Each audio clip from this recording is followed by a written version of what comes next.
Hello everybody and welcome to session number 3 of diving into shamanism, diving into this ancient, beautiful, pure path.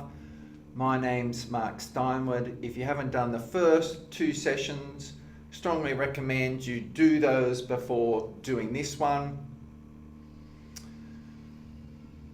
So the first 2 sessions, one was reconnecting you to the shamanic path. The second one was initiations into the 4 directions. And this one is meeting and working with your spirit guide. So let's start by just focusing ourselves on the present moment. Just take a breath in and breathe out together.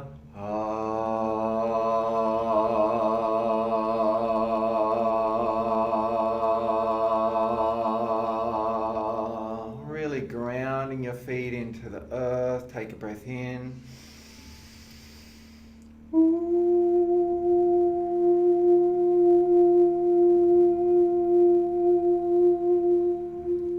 Just shake off the day. Shake off the morning. Everything's just energy, so really good just to become present. So just have a look in the periphery of your vision. Is a great way to kind of connect your conscious and subconscious minds. So you can be looking at the screen, but also take in the room. That's where you start to connect to your conscious mind, but also your subconscious mind.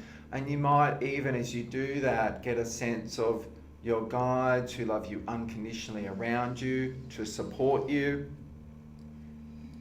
Before we begin, we'll call on the 4 directions to set that sacred container.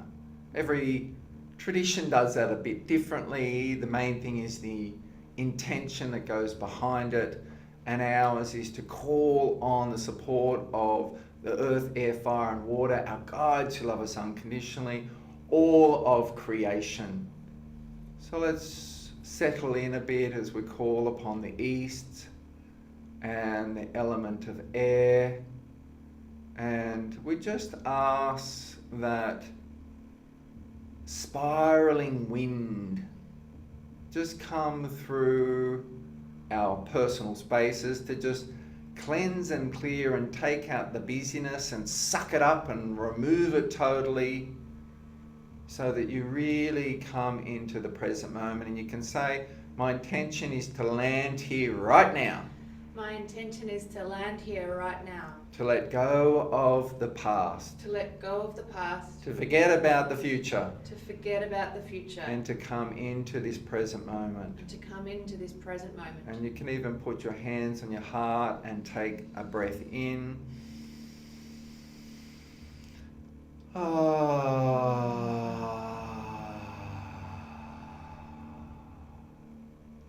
It's so wonderful, I don't have to worry about anything. It's so wonderful, I don't have to worry about anything. I can just land in this present moment. I can just land in this present moment. Take a breath in.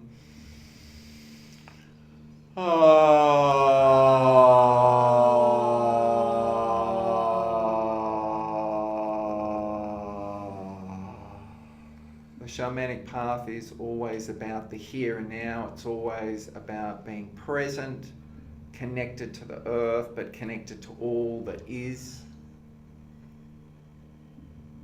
Thank you, Spirit of the East. We call upon the South and the earth, and we acknowledge this beautiful Wajak Noongar Budja here where I am in Perth, and acknowledge the traditional custodians of the land wherever you are, and we call them to us and call them to you to reconnect you to country, to reconnect you to your bodies. Your bodies are an extension of Mother Earth. You are an expression of Mother Earth. You are nature. Really connecting to your environment. Have a sense of, with your extrasensory perception, you may be inside, but connect to the outside. So be aware of the trees, wherever they are. There's got to be some near you somewhere.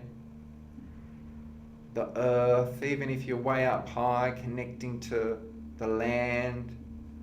So it's possible to be really free. It's possible to be in many places at once. We are not limited through our physical bodies. We can really take ourselves to different places. So just become aware of nature, your connection to nature, and breathe that nature in and out. Breathe that beautiful nature in and out. Breathe that beautiful nature in and out. If you're ever unbalanced, dysregulated, if you can just take yourself to a beautiful bit of land, beautiful park, beautiful country, and just sit there for a bit and come back into your body, come back into the present, reconnect. A lot of our struggles are because we're not here. We're often in the past, in the future. We're tripping ourselves up with all sorts of worries and concerns, not breathing into our bodies deeply. But when we come back to nature, when we still ourselves, things do become clear. Everybody's seen or heard of the analogy of a glass of muddy water and you shake it and it's just dirt everywhere. That can be us through the busyness of life, the roles and responsibilities. But if you just put that glass down, it will settle and the dirt will just go down to the bottom and there's this clarity. And that's what happens when we sit in nature, when we connect to Mother Earth. Our minds settle, our emotions settle, our spirits settle, and things become clear. Things are not difficult. We just don't always settle enough to find the answer which is within. We always know the way. The path is always clear.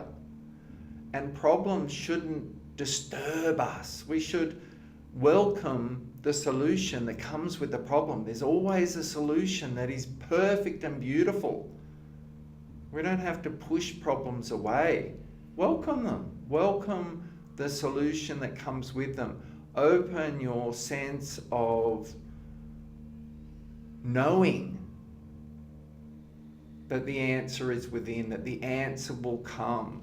And it's okay to be in that limbo state where the answer is not there right now. It's fine. These are all the things that the South, Mother Earth, is reminding us. We give gratitude to that remembering. Thank you, Spirit of the South. We call upon the West and the energies of the water.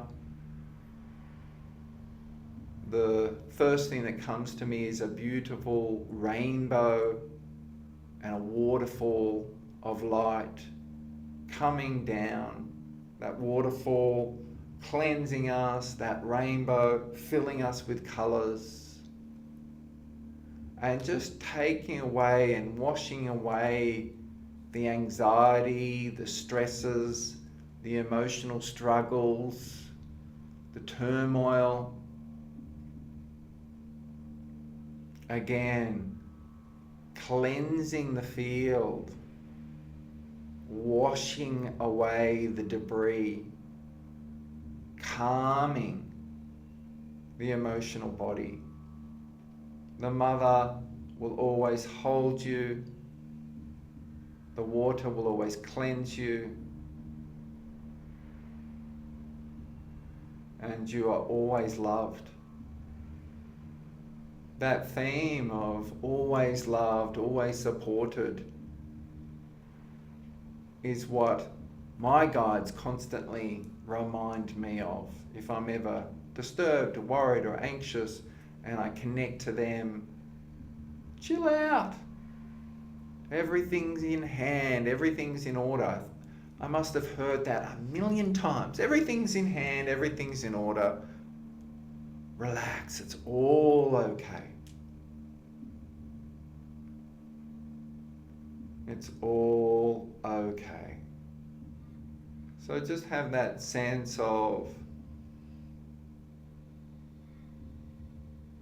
releasing and letting go anything that doesn't feel okay.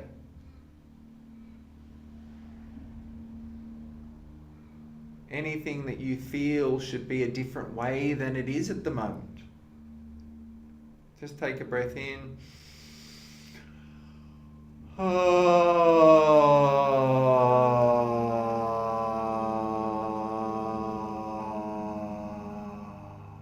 let go of anything that I've been holding. I let go of anything I've been holding. Any problems I've been carrying around. Any problems I've been carrying around. Any emotional upheavals and traumas. Any emotional upheavals and traumas. And I give them to the waters of life. And I give them to the waters of life. To be cleansed and renewed. To be cleansed and renewed. To be purified. To be purified. I don't need to solve every problem. I don't need to solve every problem. I can invite the feminine. I can invite the feminine. The waters of life. The waters of life. My guides who love me unconditionally. My guides who love me unconditionally. All of creation. All of creation. To support my journey. To support my journey. And to help me. And to help me. We're working with spirit guides, and that's all about calling that support in, welcoming it into your life. We don't have to do it all on our own. I remember one of the first things my guides said to me was, you have broad shoulders, but you don't have to carry everything on your back. Give it to us, share the burden. I invite you to do that, to literally hand it over. Make space. Free yourself of this sense of doing it all on your own. Give it over to a higher energy, whatever you hold as sacred and dear. Just give it. Unburden yourself consciously. And step into trust. There's no doubt through my journey on the shamanic path, it's all about trust. To me, life is all about trust. Trusting more, trusting self more, trusting creation more, trusting our brothers and sisters more. Opening to life more rather than finding another reason to shut down and block it out. That's not the way our guides and our spirits encourage us to walk. We're encouraged to walk open-hearted, to have faith and trust, and to believe in the goodness of life, not find reasons to justify and validate that life is not good and not supportive. We know through science, through many decades and centuries of investigation that whatever we believe, because we're creative beings, whatever we believe will be our experience of life. So if we believe that life is against us, that people can't be trusted, that people are out to get us, or the government is, or corporations, that will be our experience. We're constantly validating that because we're so powerful. But how about we went with beliefs like unconditional love is the core of all that is? That I am source, love and light and can't truly be harmed or divided. And everything else is too. And through my loving intention, I can remember that, I can be that, and I can help people to see that in themselves too. I am love. I am light. I am safe. I am held. When we start to cultivate those beliefs, our world matches that vibration, and we start to have experiences that constantly validate it. Become really aware of your beliefs. Become aware of your beliefs before things happen. Your thoughts create worlds. And as we've moved from the old paradigm into the new, from the age of darkness where we're transitioning into the age of light, that manifestation is faster, it's quicker, it's more potent, it's more powerful. There's more potential for us to experience our divinity and oneness, and more potential to experience the opposite of that quickly. We're here to anchor that light. We're here to remind people of that light. We're here to embody goodness and kindness and consideration and love, and do our very best to be that way with ourselves and with our community. You're being called to do that. You can't expect people who are not awake, who are not present, who are not aware, to always be in a good state.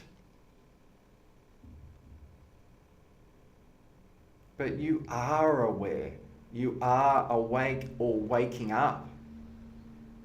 You are charged with calling in the new age, to be a beacon of light, to embody that light, to remind people that they are that light, to move with love, to act with love, to think loving thoughts. And it's okay to slip. We just come back to self. We come back to center. We come back to what are we choosing as our belief system? What vibration are we sending out? Is it a sacred one? Is it a prayerful one? Is it an uplifting one? Is it a calm one? And there's no doubt that that takes a little bit of recentering every day to the alignment of what you choose for your day, for your life, for your reality. And you are not alone. You are not expected to walk through this world alone. You have guides assigned to you who love you unconditionally. Creation itself is all supporting you. There is just this thing called free will, where whatever you choose for your life is how it will be. How you think it, how you believe it to be, is what you will experience. As we start to become conscious and learn the tools, we can begin to design and create the life we choose. That's the shamanic path, is one of self-empowerment, of choosing your life, choosing how you experience your life. Do you experience it as a victim to it? Or do you experience it as a champion of it, a creator of it, of embracing what is and seeing everything as an opportunity to grow more, to flower more, to open more? Thank you, Spirit of the West. We call upon the North and the energy of the fire, and we call upon the violet flame to come around us. The violet consuming flame is a powerful energy that simply transmutes what is not vibrating at the frequency of unconditional love. There's two basic frequencies, love and fear, and the violet flame can help us to transmute that which feels so real. Fear feels so real, doesn't it? When it grips you, it feels real. And we believe it, and we have evidence for it. But as my teacher shared with me, it's fear, false evidence appearing real. It's not real. So we can use tools like the fire, the violet flame, to burn through those false fears, false evidence appearing real.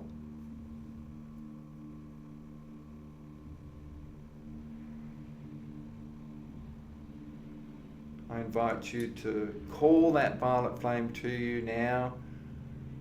I consciously call the violet flame to me now. I consciously call the violet flame to me now.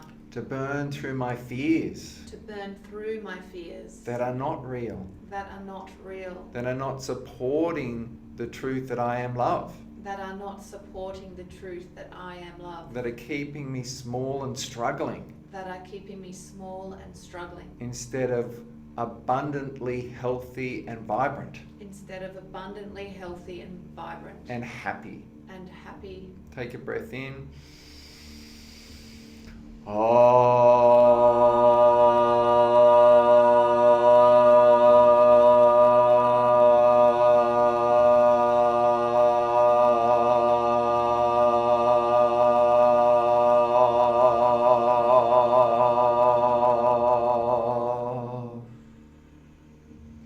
To those fears, we can say, thank you for all that you've given me.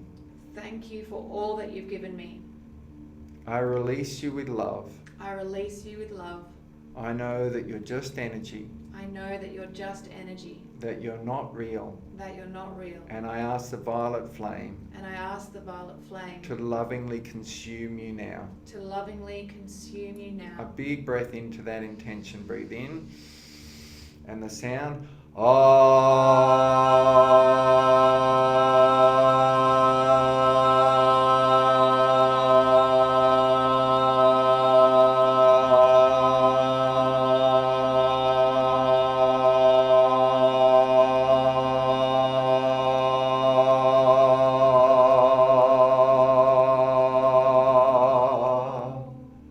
I refuse to allow fear.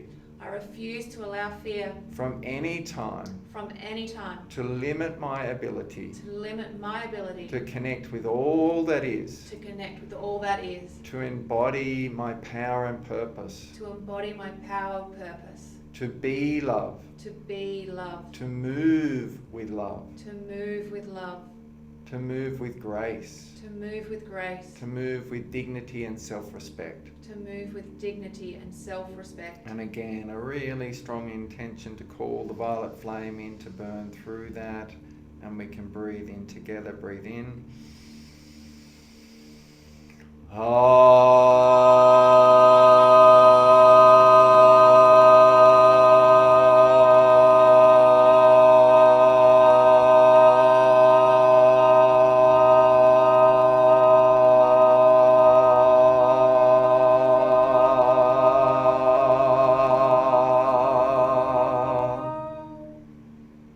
You to say, I am not my thoughts.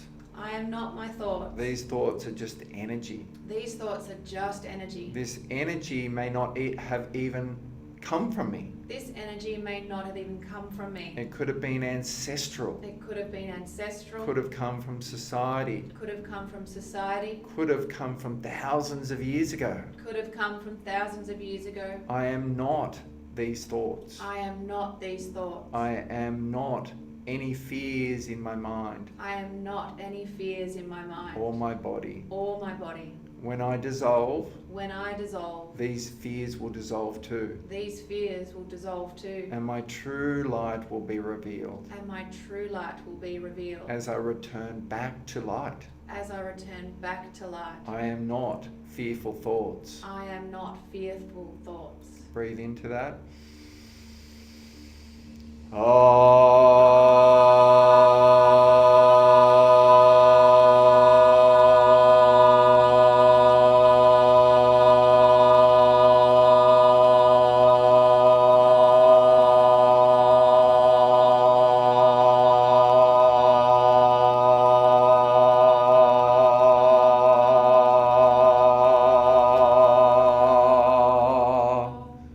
encourage you to fire into your solar plexus. So your solar plexus is your power center. You have your base chakra, which connects you to the earth and safety, your sacral, which connects you to creativity. It's often called your sexual chakra because it's the life force energy.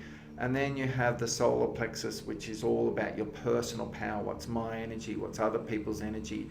It's often at this level that our fears can kick in. What's mine? What's yours? This is often where our little child can take over, where we can decide that life's scary and I put up all blocks and walls and obstacles to my heart, my truth, to the higher chakras that go above that. I invite the violet flame. I invite the violet flame To burn through. to burn through Any hardness in my solar plexus. any hardness in my solar plexus, Any fears in my solar plexus. any fears in my solar plexus, Any constraints in my solar plexus. any constraints in my solar plexus, Anything keeping me scared of the world. anything keeping me scared of the world. Really have that intention of bring that violet flame, that fire down into that solar plexus area.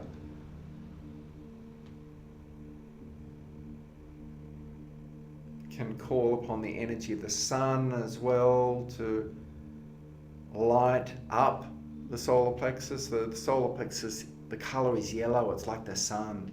It's our Ra center. It's our power center. I am not small. I am not small.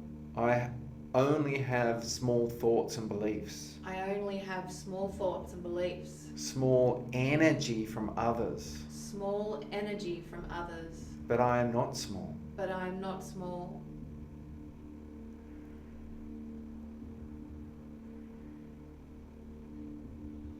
Feeling that violet flame working through some of the blocks and walls and obstacles on the outside, but feeling the fire, the sun from the inside. Last year one tribe, a lot of the practitioners and teachers went on a sacred pilgrimage through Egypt and really connected with Ra, the sun god, and bringing that power into the solar plexus. Sometimes through life lifetimes we decide that it's not safe to be big, because sometimes through our childhood and past lives, when we've shone our light, we may have triggered jealousy, we may have threatened others who have tried to hold us down and make us small. Let's be our big natural selves. It's safe to be my big natural self. It's safe to be my big natural self. Okay, calling that Ra energy. So we'll breathe in and feel the fire, and as we breathe out, we can say the mantra Ra, which is the sun. Breathe in.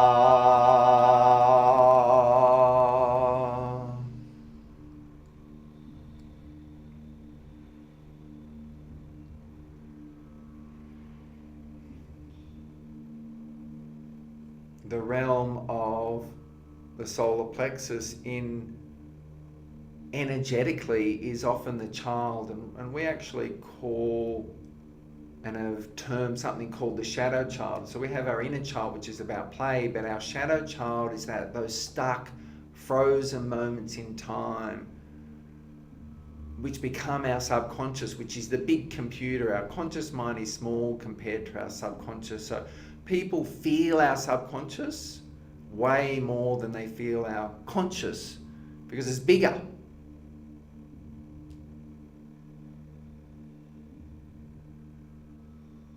So that subconscious energy can feel threatened. That child inside who knows how to operate, often in unhealthy ways, by controlling their environment, can feel threatened by us stepping into our adult and stepping into our power.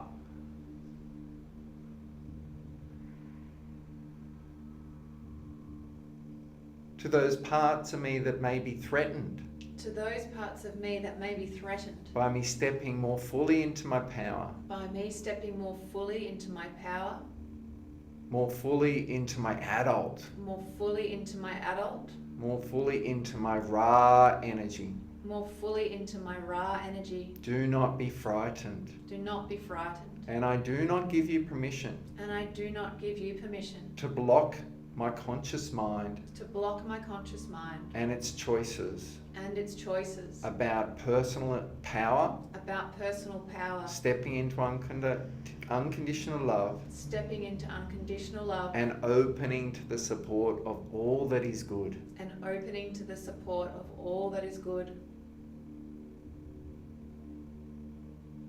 My job as the adult is to love you My job as the adult is to love you and keep you safe. and keep you safe. It's not your job to keep me safe. It's not your job to keep me safe. Your true job is to play.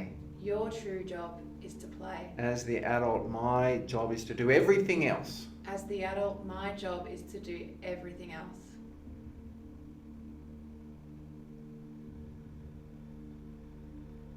Trust me. Trust me. It's really important that for your child, you, the adult, are the safest thing in all of creation. That they know that you'll speak on their behalf, that you'll act on their behalf, that you'll protect them, that you'll love them. Because these frozen, stuck energies from the past can be 2 years old, 7 years old, teenagers, and they can be running our lives with the thought forms and beliefs and skill set of children. And they don't need to. You don't need to look after me. You don't need to look after me. My job is to look after you. My job is to look after you. That's it. Breathe into that solar plexus. Breathe in. From the inside out.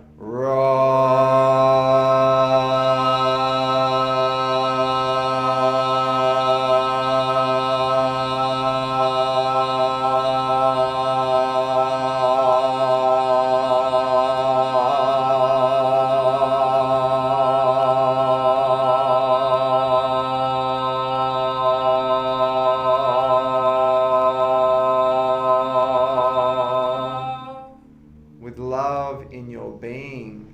With love in your being. Just become aware of this little child within you, little child within this solar plexus, and really sending that child love. Connect to them. Make a connection to them. There's times through their experience that they probably weren't loved as love, that they weren't protected, that they weren't held as they deserved to be held, that they weren't given freedom of expression as was their birthright. So they can be needing our comfort and support, needing our love and strength. Offer that to them as the adult.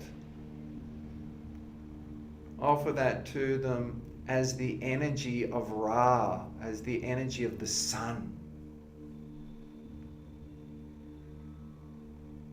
Have faith in yourself and your capacity to parent your child, to love them, to keep them safe, to speak for them, to act for them, to think for them. It's not their job to manage your relationships, your work environment, your finances, your family, your friendships. It's their job to play in all of those. That's welcomed. That's healthy. But not to get your needs met as the adult. That puts a lot of stress on your system. It means that that subconscious, that child, is literally having to manipulate the world, control the world to get its needs met, to get love, to get safety, to get attention, to get validation. That takes so much energy. Whereas that child, when it's healthy and it's balanced, will give you energy. That child is the energy of enthusiasm, passion, adventure, play, boundless energy. Look at children, boundless energy. Sometimes it's too much. It's boundless. But when they're using all of that energy, creative life force, to try and feel safe, to try and get love, that drains your field of energy. So really loving them, really connecting to them in your way, always through intention. That might be through feeling, it might be through touch, it might be through kind words you're saying to them. It might be through sight and seeing them, really seeing them, validating them, getting down to their eye level. They're not alone. You can say to that child, you are not alone. You are not alone. I am here for you. I am here for you. And I am equipped to deal with life. And I am equipped to deal with life. And if there are any areas that I'm not, And if there are any areas that I'm not, I will find out how to be. I will find out how to be. We're so lucky that we live in an age where there's information about everything. If you don't know how to do something, you can find out quickly for you and for the child. This is where we're moving into grace. We're moving into surrendering to love. Surrendering to the goodness of life. Surrendering to the sacredness of life in a positive way.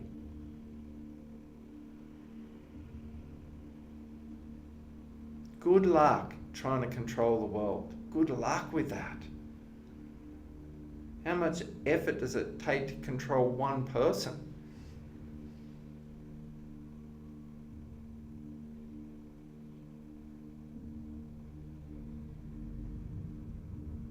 Another breath in.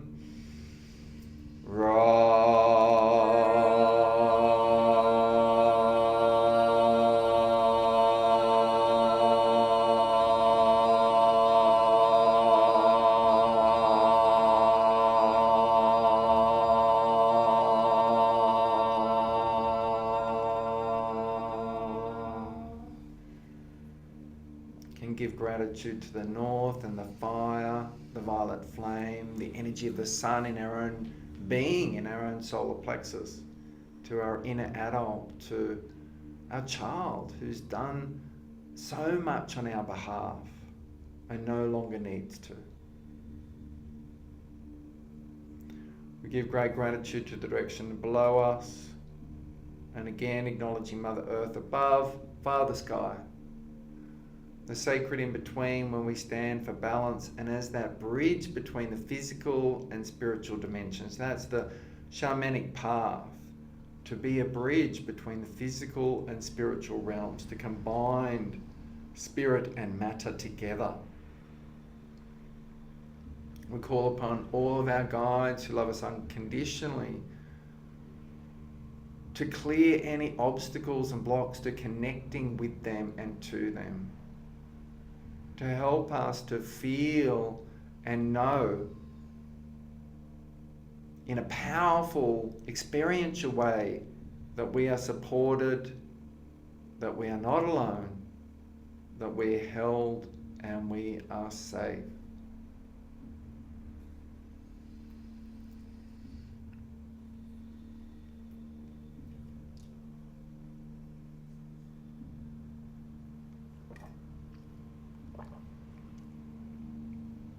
Okay, just coming back a little bit into your bodies. You can open your eyes, take a drink of water if you've got one nearby.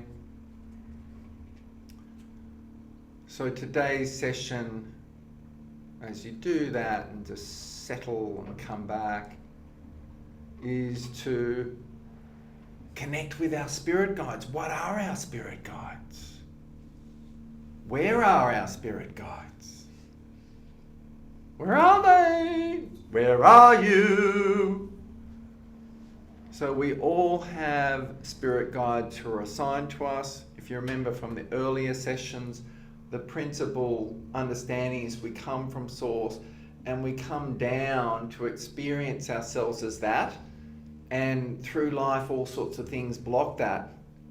But on the journey as we come down, we have some beautiful spirit guides who come and help us out, to help remind us who we are.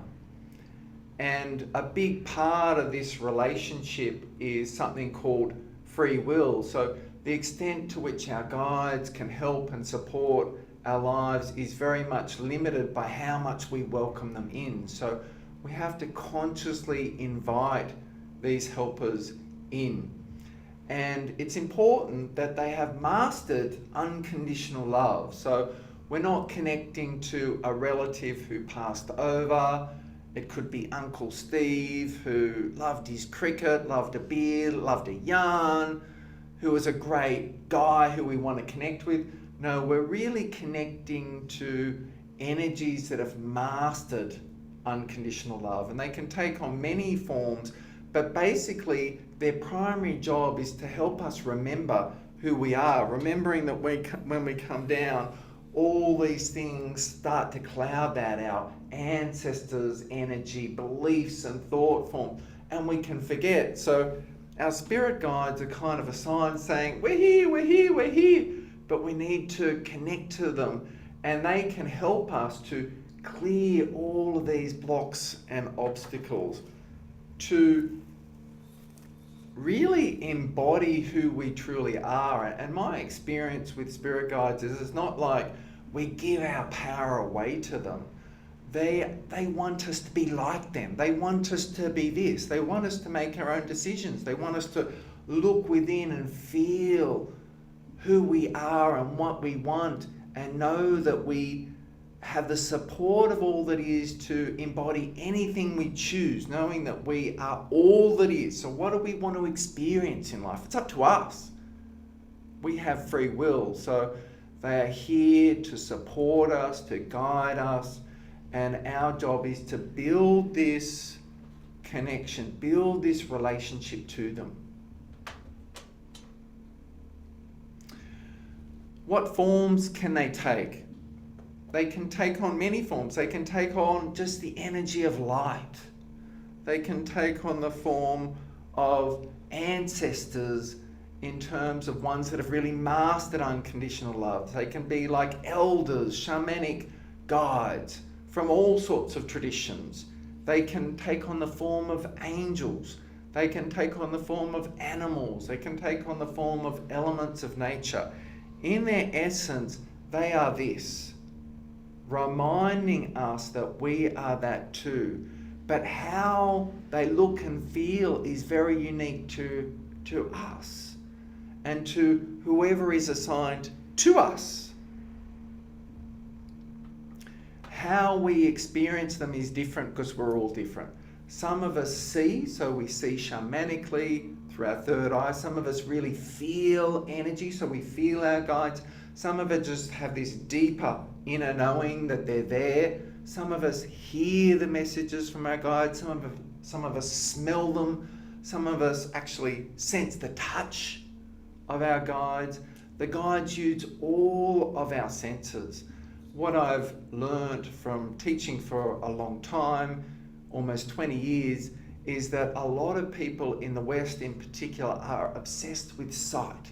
Like if they don't see their guides 100% in crystal clear vision, they're not there. And from my experience, that is not how it is. If you're a feeler, you will feel your guides. If you're a knower, you will know their presence.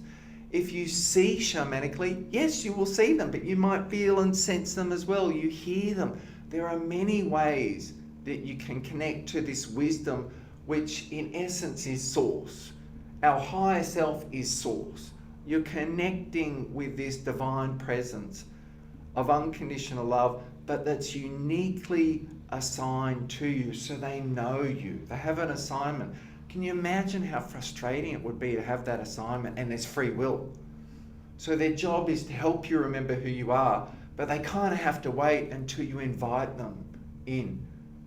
It'd be frustrating to be a spirit guide, but also very rewarding to nurture people to remember who they are and ultimately become a spirit guide, which is becoming an embodied person of unconditional love. I've also experienced many times that with students who can only feel but really think they just can't do it because they don't see. And what I've learned is that when they really welcome that feeling sense, until they do that, they don't get some of the other gifts. And I've also experienced many times students who just feel and can't see and say, I can't do it, I can't do it, I can't do it. But when they really embody that feeling, I've definitely had students who, at the end, when we get right to the end and they do their final review, in their peers, have really connected more powerfully because they've had to surrender and really feel it, to know it, to slow it down. When you just have visions, if they're not known and felt, they can even be confusing. So whatever way you see, sense, feel your guides, trust it's there. Trust that it's real. Don't have crazy expectations, limiting expectations that just basically keep your guides at arm's length. For me, I first met my guides when I was about 21, I think, and I went for a reading with a beautiful woman who ended up becoming my shamanic teacher, and I just couldn't believe it because, as I mentioned in the first session, I think, that she was like a telephone receptor to spirit. Like she just dialed in spirit, and you could meet your guides, ask all sorts of questions about them, how they can help and support you. I learned things like I have a guardian angel who's assigned to me my whole life, and that they're here to help me with all the physical components. I learned that I have healing guides who are here to help me heal myself, to remember who I am. I have spiritual development guides to help me expand. And then as I really went into the shamanic path, I found I had shamanic guides come in for all sorts of things. Whatever problem someone presented, there was a guide who'd mastered that, who could guide how to rebalance it. When I started, I was a little bit skeptical, but I kept testing and testing. I started with my guardian angel. I tested her and tested her and tested her until I just had no doubt. And so when I needed it, she would be right there for me. One of my first guides that I met was a big Native American guide called Two Winds, who came in for that part of my journey to heal myself. I had, like many people, a traumatic childhood. There was just no love. My dad wasn't there. It was traumatic, many traumatic experiences through my child that were difficult. So as I wanted to step in and heal and grow, I had to go through and look at all those things and feel them and experience them and clear them. And this guide was with me the whole way, every step. And his mastery of the English language was terrible. He basically knew 3 words: it is good. That was about it. But my relationship with him was so intimate because he was with me. I felt him through every part of unraveling, going toward all of those painful, stuck energies. It's all just energies, but it feels so real because it's trapped in our subconscious. So I'd often be a blubbering mess, having cleared and released and let go and forgiven. And I'd say at the end, how do we go? Is there any more to do? And when it was done, he would just say, "It is good." That was it. But this relationship was so real. It was deeper than almost anyone that I knew on the physical realm, because a lot of people I knew through life weren't there for me like that. They were inconsistent, whereas this guide was reliably there for me.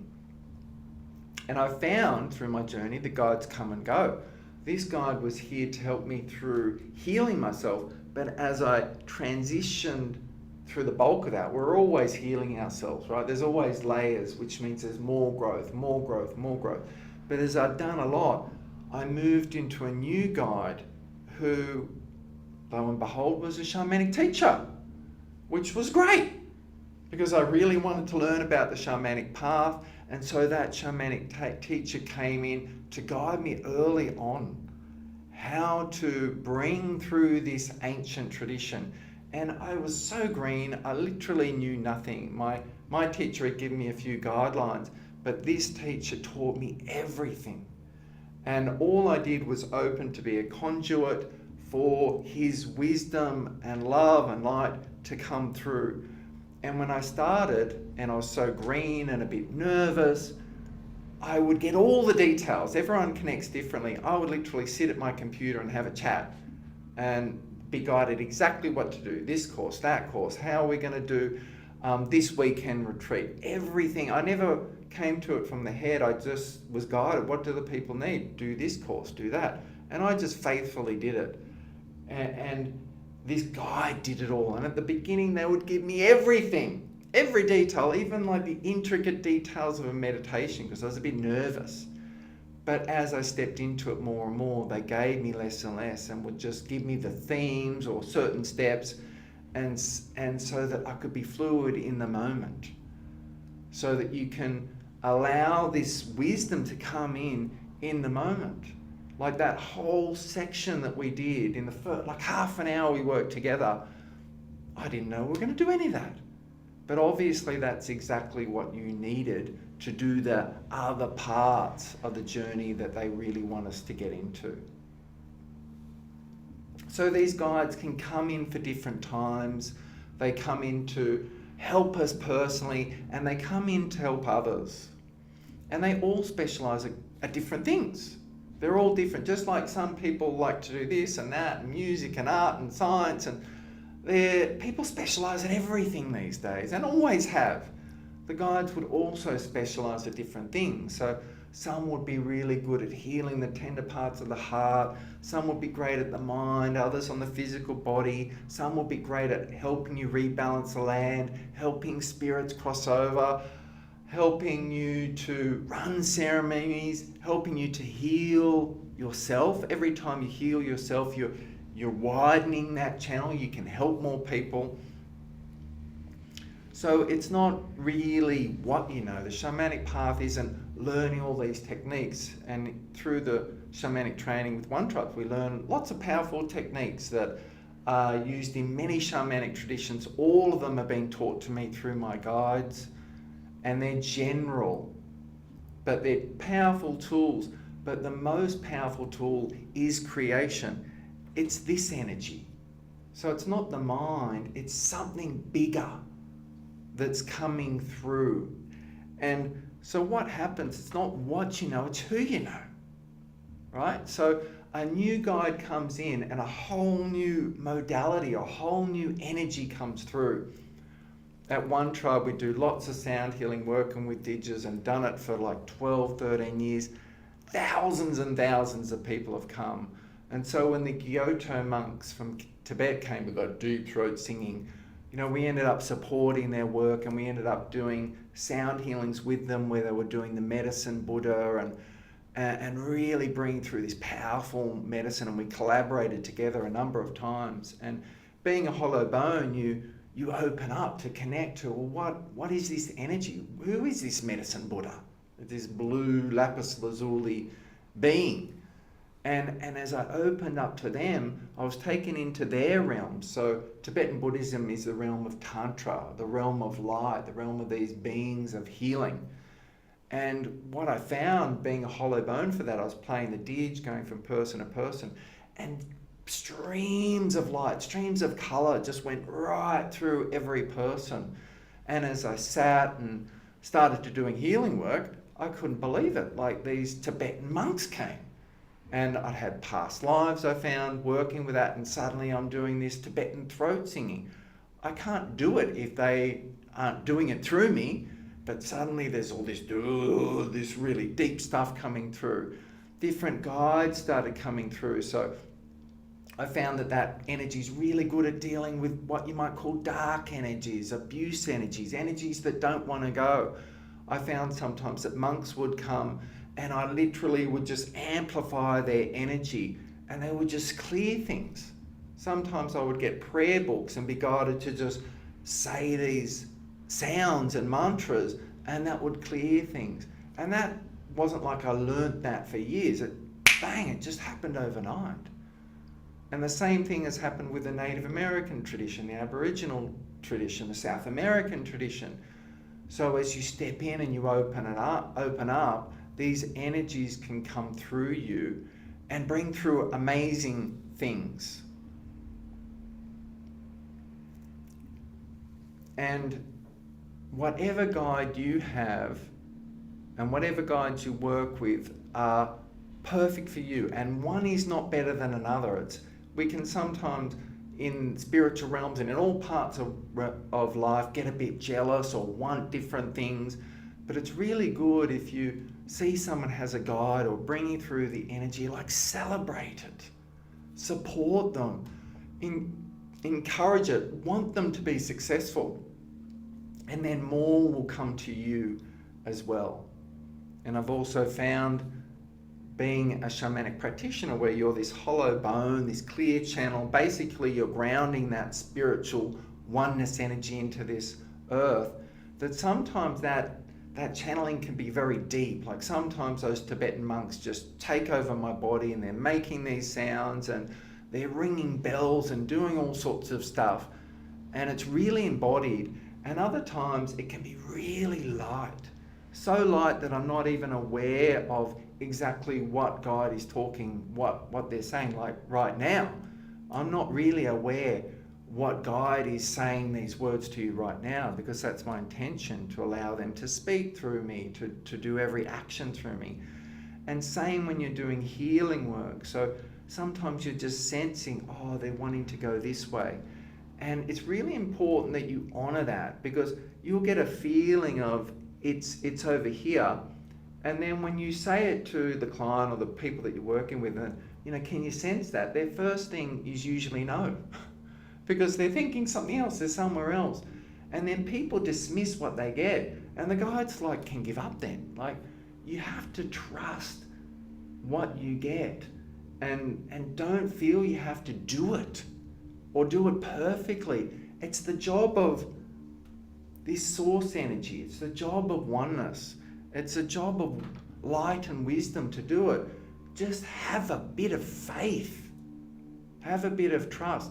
And whatever modality you're doing, bring this in.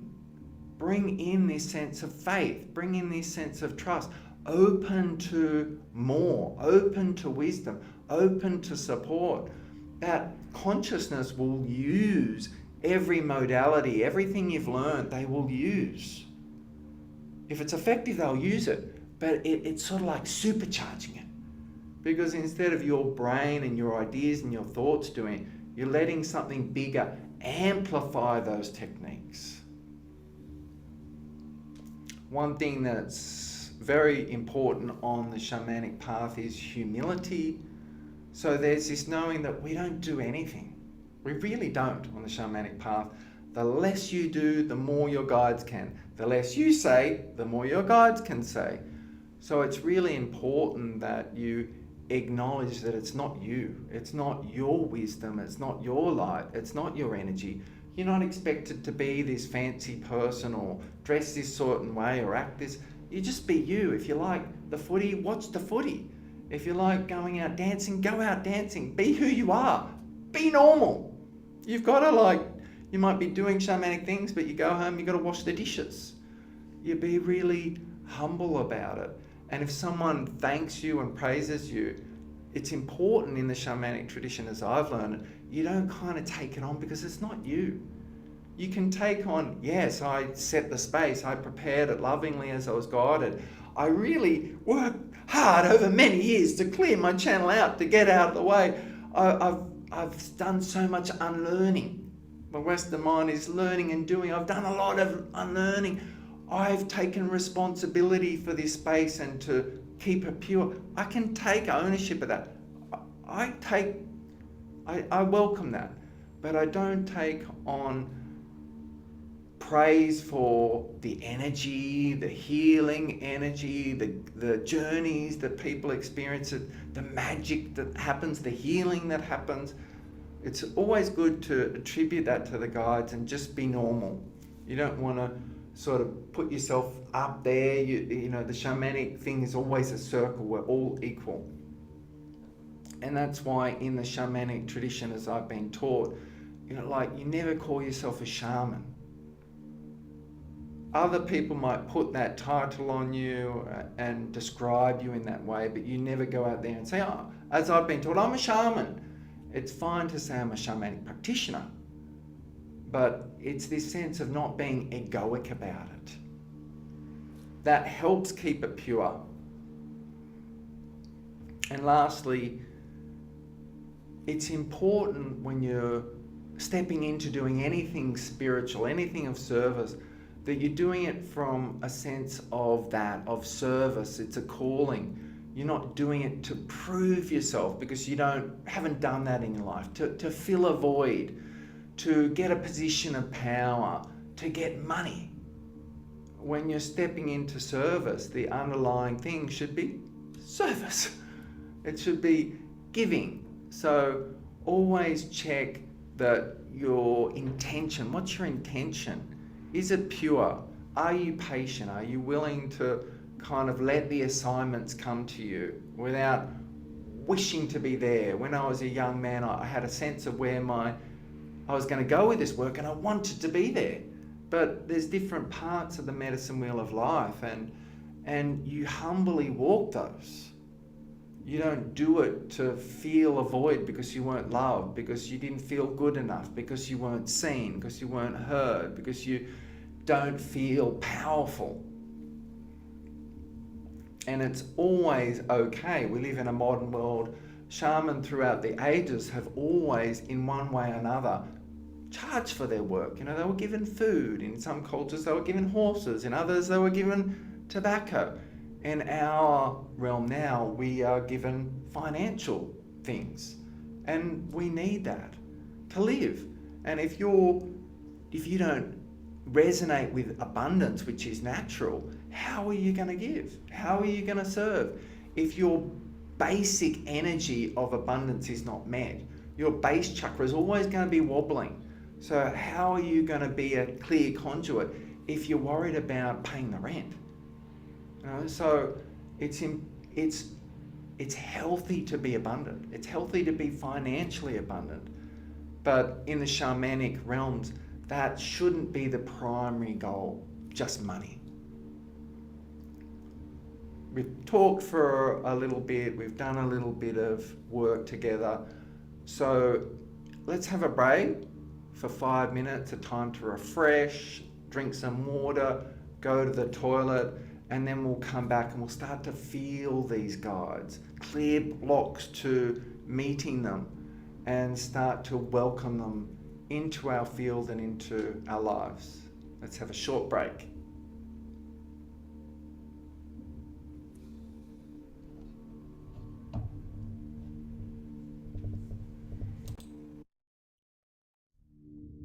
Okay, welcome back everybody. Getting back into guides, having them and inviting them into our lives. So if there are all these amazing guides, where are they? As mentioned, one of the big things is free will. So we have to invite them in. We have to welcome them in for that support to be amplified more powerfully.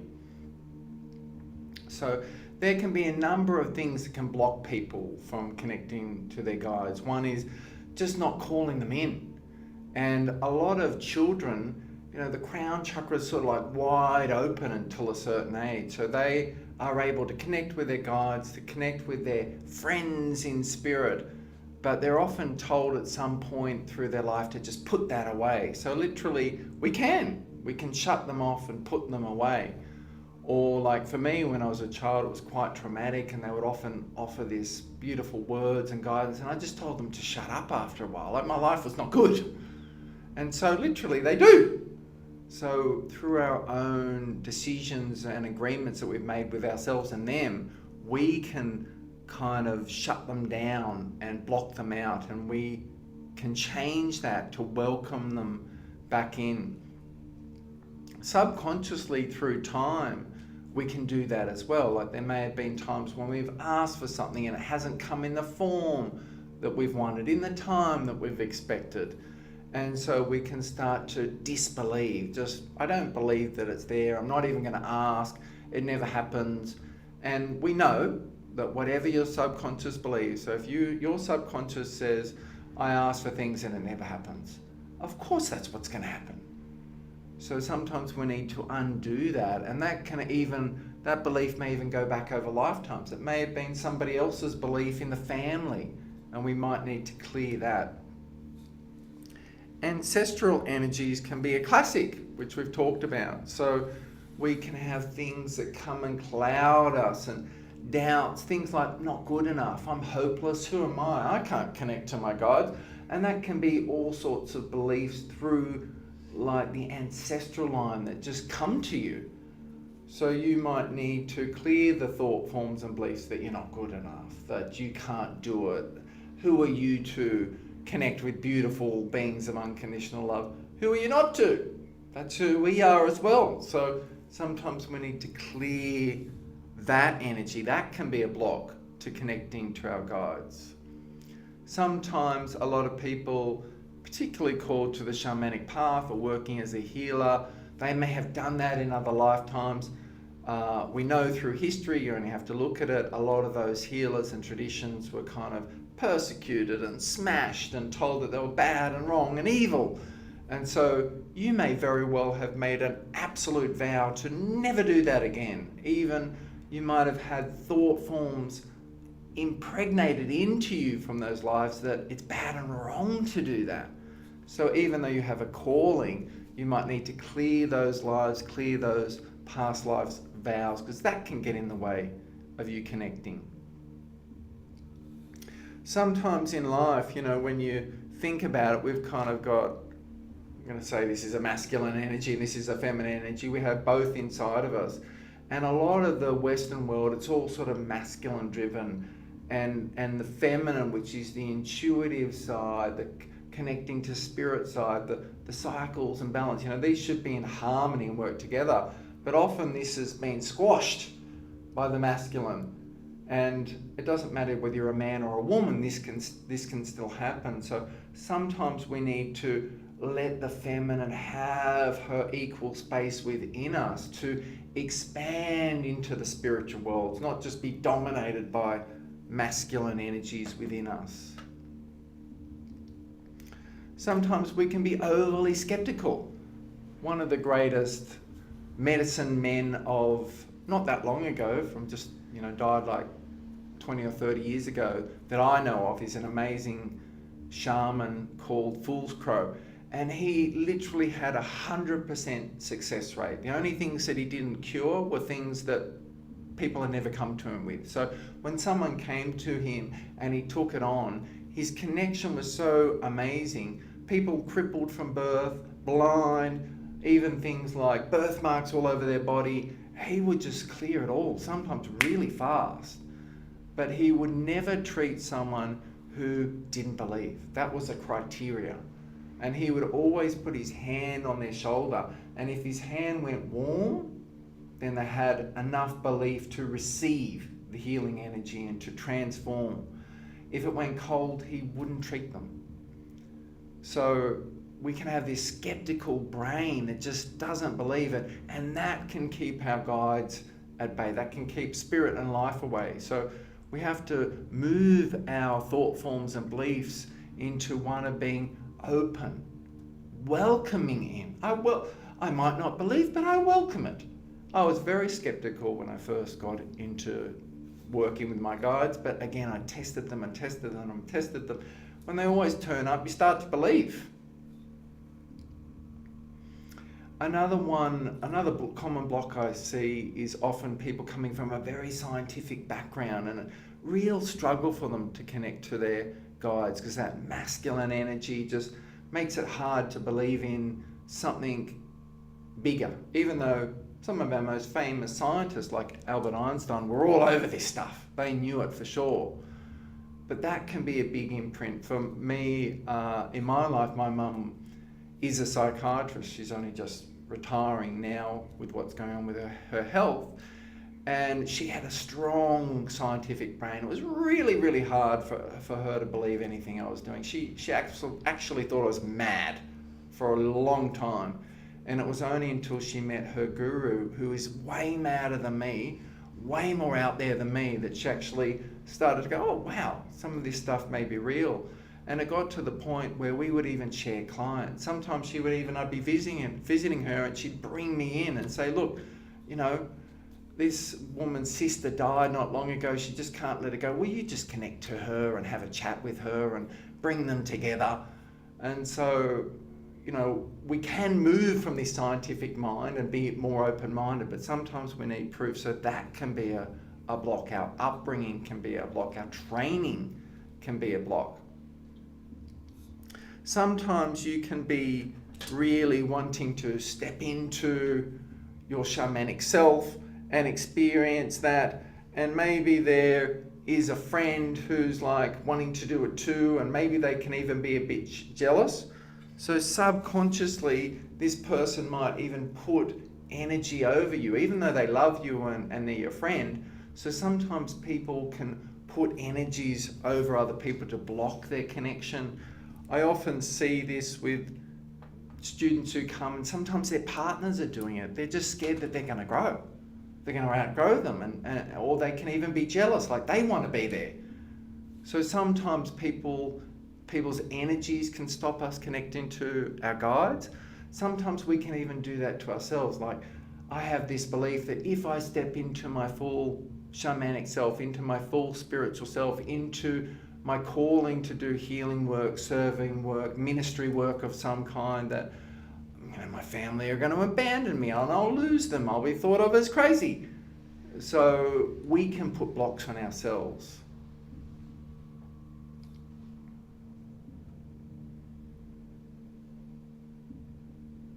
Why don't we open up now to see if we can clear some of these blocks, so when we go and work with our guides, that won't be in the way. And just before we do, I'm being guided first to talk about spiritual discernment. So one of the key qualities of guides is that they love you unconditionally. So it's good to check. You can check a few times, like, do you love me unconditionally? Yes. Do you love me unconditionally? Sort of. Do you love me unconditionally? Well, I don't.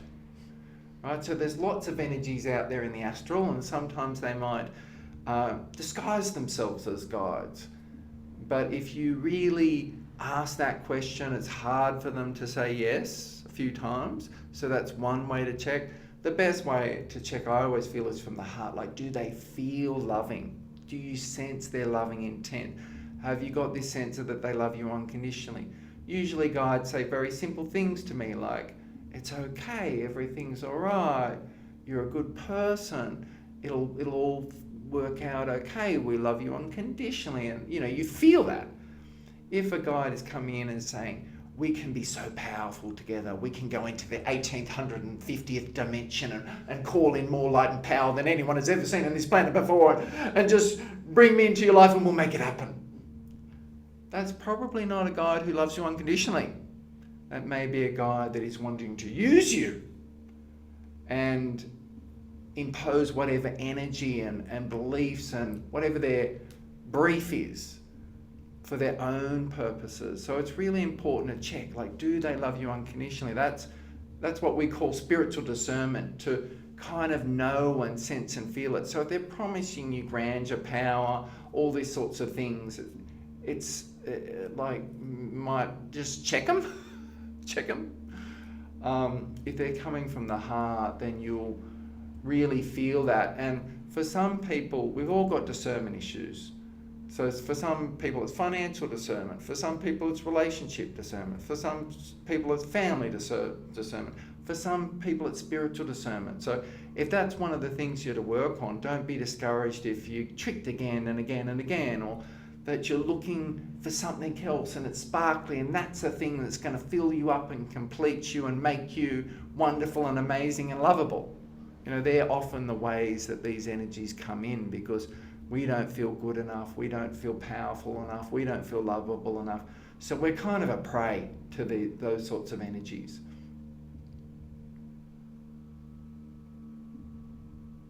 So why don't we start there, is where I'm guided, to check on, do the energies around you actually love you unconditionally or not? And are there any blocks that might be there? And then we can go on a bit of a journey to really be with the guides.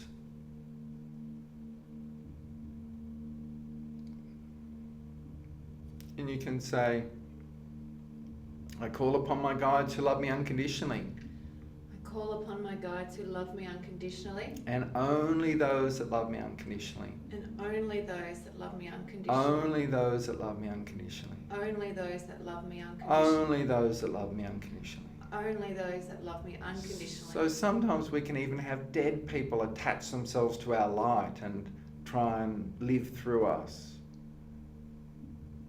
We can have all sorts of energies in the astral realm that want to anchor through us.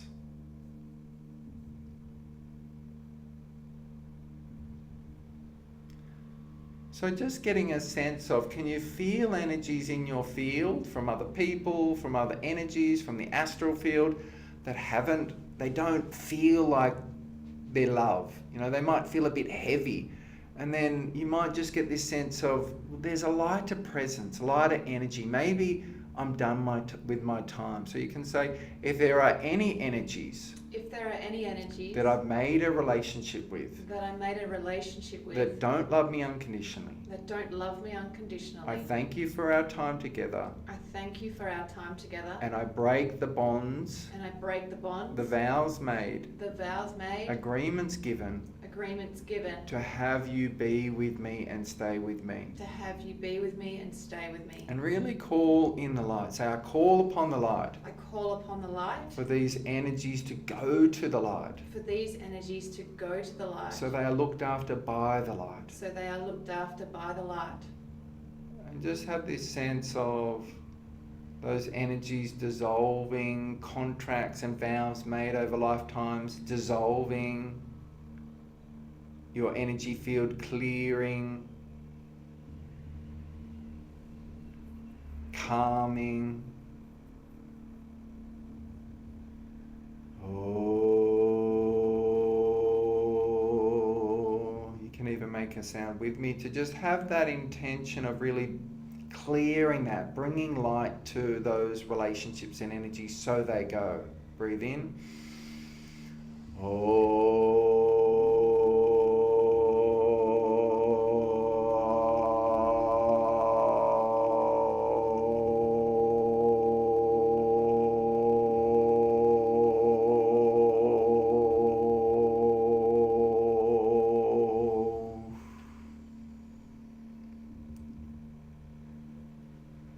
Say, I will not be held back by anyone in my life. I will not be held back by anyone in my life. In the present or the past. In the present or the past. From connecting to myself. From connecting to myself. And all that is. And all that is. From connecting to my guides who love me unconditionally. From connecting to my guides who love me unconditionally. Take a breath in with that intent. Oh.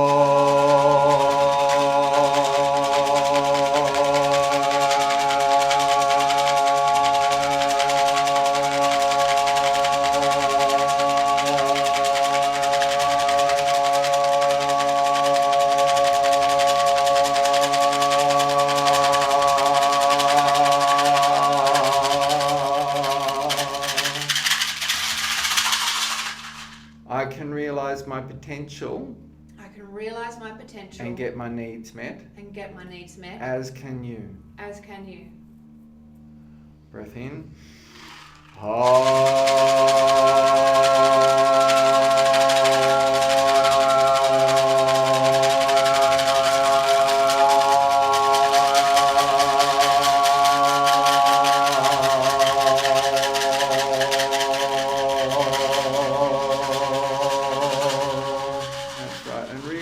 If you need to cough that energy out, if you need to cough it out, take a breath in. That's it. Just let it come up.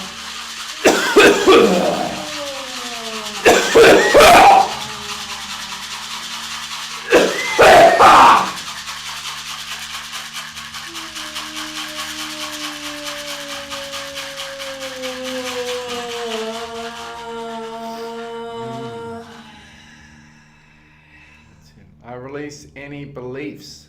I release any beliefs through my ancestral line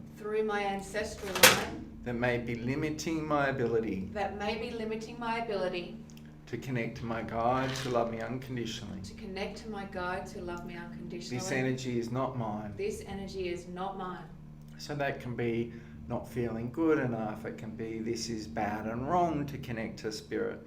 It can be control energy, like control doesn't want you to be connected to your power and all that is. I call upon the violet flame to dissolve that now. That's it. Breathe in.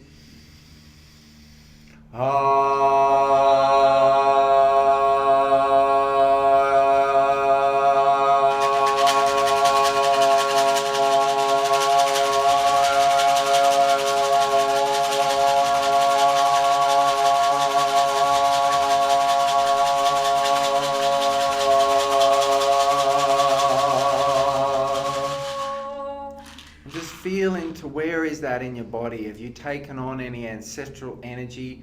Feel where it is in your body and visualize, perceive, just call upon the violet flame in front of you and just start to grab that energy. Like use your hands, everything's just energy, and take it off, like pull it out, give it back and put it into the fire. Give this back and put it into the fire.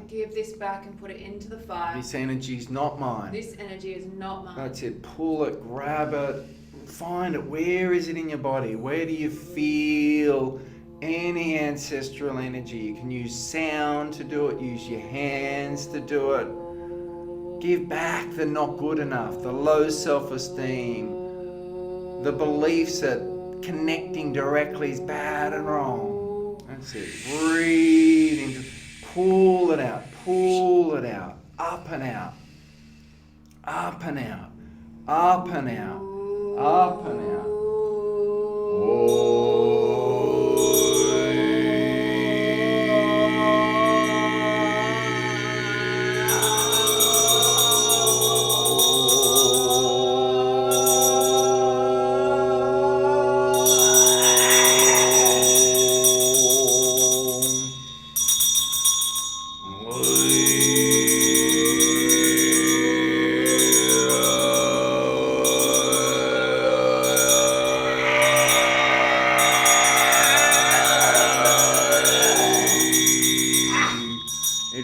Natural to have this energy in my body. It is not natural to have this energy in my body. It's not natural to feel not enough. It's not natural to feel not enough. Not good enough. Not good enough. Not lovable enough. Not lovable enough. It's not natural. It's not natural. So again, grab it. Where do you feel that in your body? Grab it and put it into that flame. Put it into the fire. Take a breath in.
welcome my feminine I welcome my feminine to stand in her magnificence to stand in her magnificence within me, connecting to all that is, connecting to all that is, reconnecting me to my intuition, reconnecting me to my intuition, to my abundance, to the flow of life and all that is, to the flow of life and all that is, to grace, and to the great mystery of life. and to the great mystery of life. That's right. Breathe her in.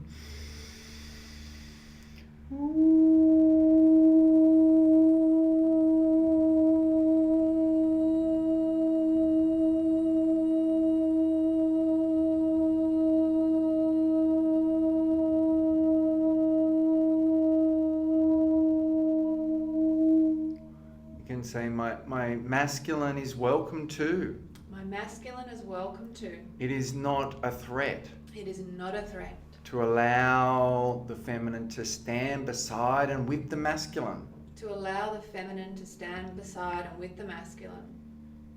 Equal in love and strength. Equal in love and strength. Breathe into that intention.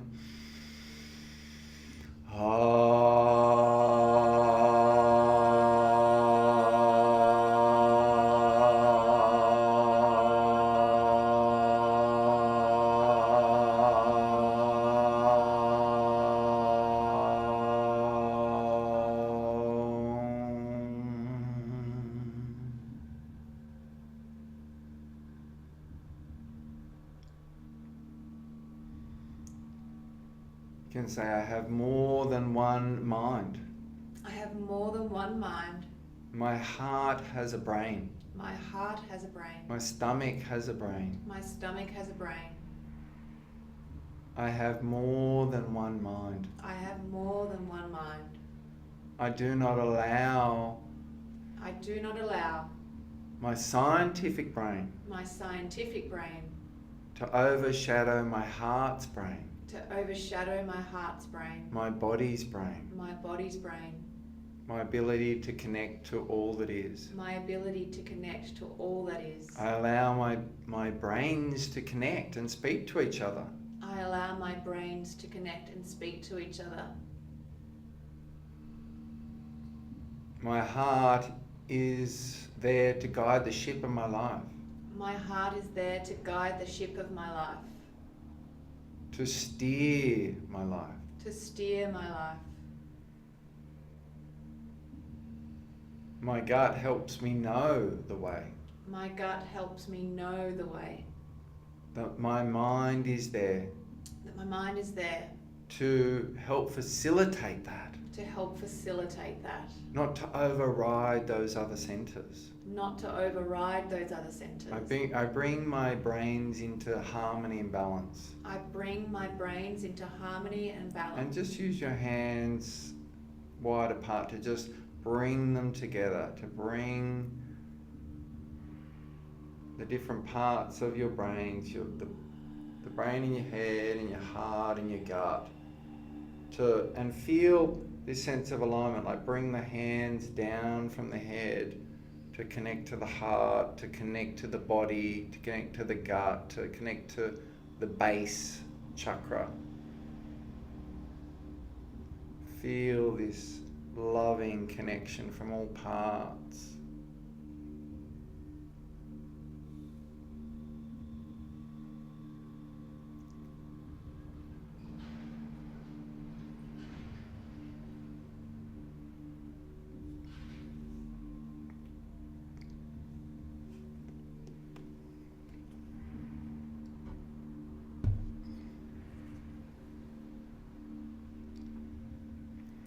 We're going to move now to doing a shamanic journey to connect with our guides who love us unconditionally. You can say, I call to my guides who love me unconditionally. I call to my guides who love me unconditionally. There's a sign to help me walk, It's a sign to help me walk, to remember who I am, to remember who I am, to support me on every level, to support me on every level, mentally, emotionally, physically and spiritually. mentally, emotionally, physically, and spiritually. to help me embody the truth of who I am, to help me embody the truth of who I am, the love that I am, the love that I am, the light that I am, the light that I am, the goodness that I am. the goodness that I am. There are many ways to connect to your guides. As mentioned, I use a computer. I love using pen and paper, and it can be wonderful to go on a shamanic journey because it's following the drum, it's getting out of the head and into the heart, into the spirit. The beat of the drum, the rhythm of the drum can get you out of the conscious mind into the super conscious, the spiritual realms. Don't worry about whether you journey down into the earth or up, or it all happens around you. It's just our intent, and you can say, my intention is to feel my guides, is to feel my guides, to sense them, to know them, to see them, to hear them. I allow all my senses to connect with them. And I do not put expectations or limits on that experience. Sometimes people connect to their guides in like a few seconds, and then that's it. Their guides are like, we've connected, we're there, we're good. And then you've got 10 minutes of a drum going, you're like, I got nothing. And you got it all at once. So just trusting that what you need and what you get is perfect for you. Don't put pressure on yourself. On our website, I've recorded a journey so you can do it as many times as you want. So free yourself of any pressure. And just beginning by perceiving yourself to be in a beautiful place in nature. So really relaxing. And just like you can visualize what's the state of your bedroom or your fridge, is it neat and tidy or a bit messy? It's the same faculty. So really perceive this place in nature. And you can begin with your feet. Like, what does the earth feel like under you? Is it warm and rich? Is it grass? Is it sand? There might even be water there. Feel it from the feet.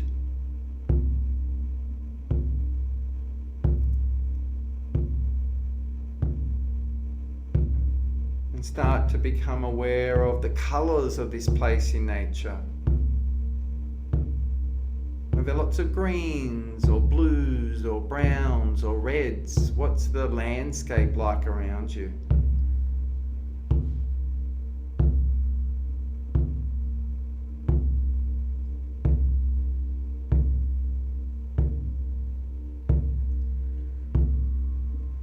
Start to breathe in, take in the colours, take in the feeling, the sensations.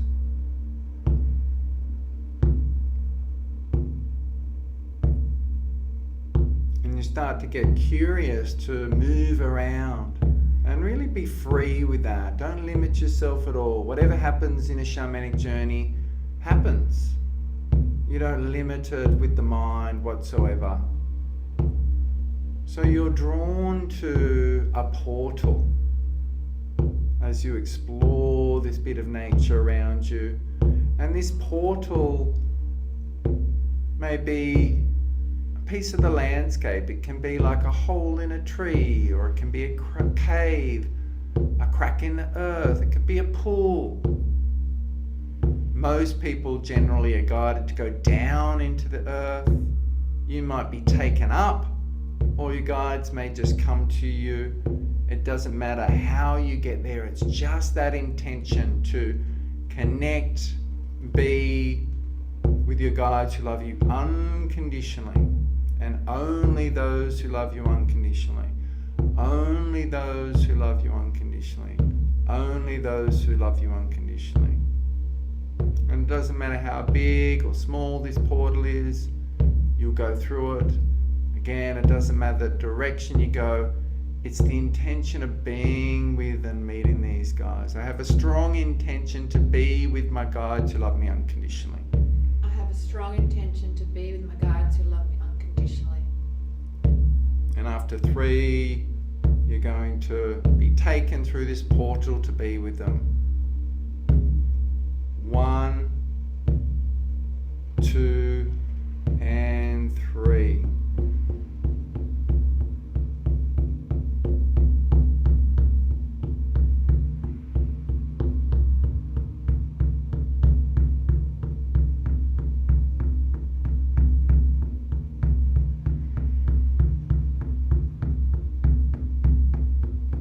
Really allow yourself to be pulled into that portal.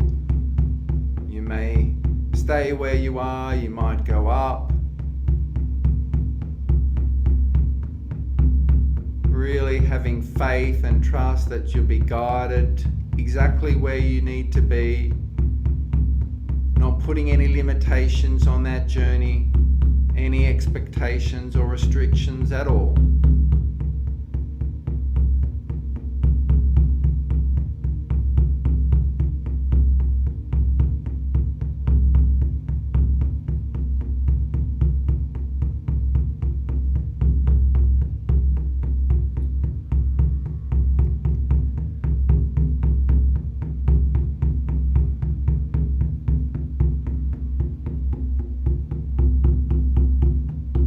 Guides are with you, approaching you. They love you unconditionally.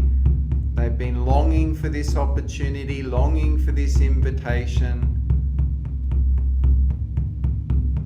Really welcoming their energy to you, maybe in the form of a person, an animal, light, just a feeling, a knowing. But really open yourself to that which is there to support you. This is part of creation. You are creation. This part of creation is assigned to love you, to support you, to help you remember who you are.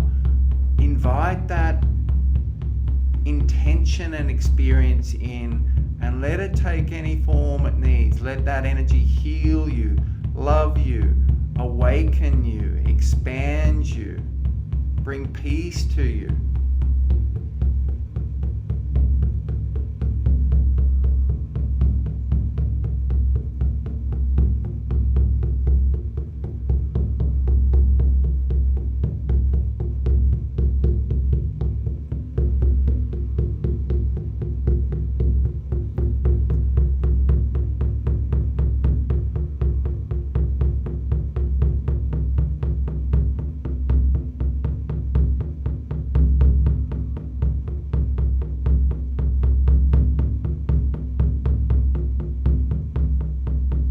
Breathe in that connection.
as you're with your guide, you might get a sense of the name of this guide or this energy. You can make one up, it's totally fine, but it's just that sense of identifying that energy. There may be even more than one guide. Let them give you their name or feel their name or make up a nickname for them. Don't worry about the accuracy of that. It's just like when you want to connect to a friend, you have to scroll through your phone to find their name to connect with them. It's the same principle of naming an energy of unconditional love that you can call to you. Really feeling the sense of the embodiment of unconditional love. If there's any doubt in that, use your discretion.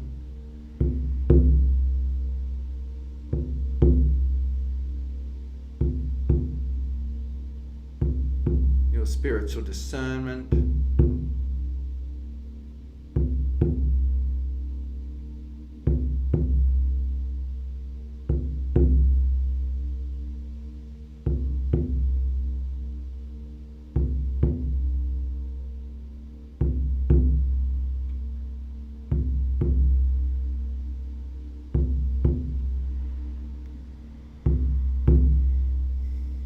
Ask them a few times if they love you unconditionally,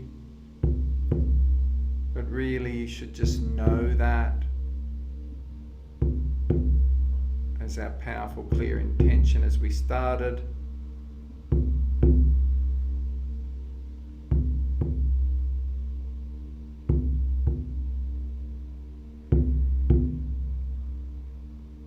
After 3, we're going to journey back just as easily as we came to this place. We're going to go back to where we came from. You can invite the guide to come with you. After 3, we'll make that journey back. 1, really important that you come back and these guides are coming back with you. 2, and with that strong intention on 3, you will journey back. And 3.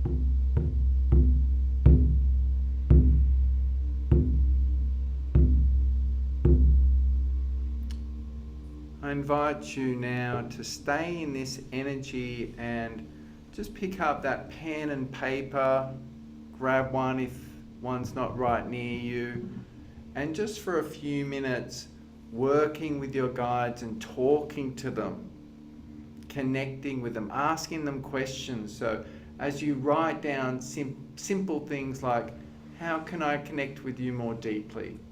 What wisdom do you have to share in my life? How can I live with more love, power and truth? What are the important things in this phase of my life?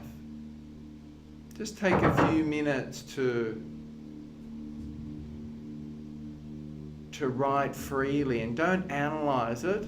It's not like they have to move your hand. Just write down the question and let the answer flow freely.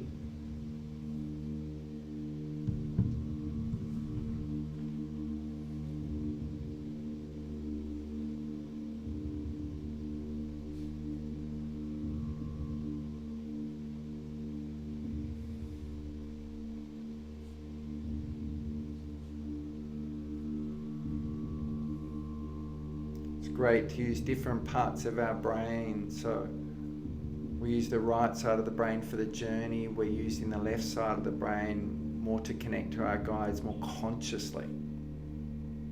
So give it a try.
Just one more minute.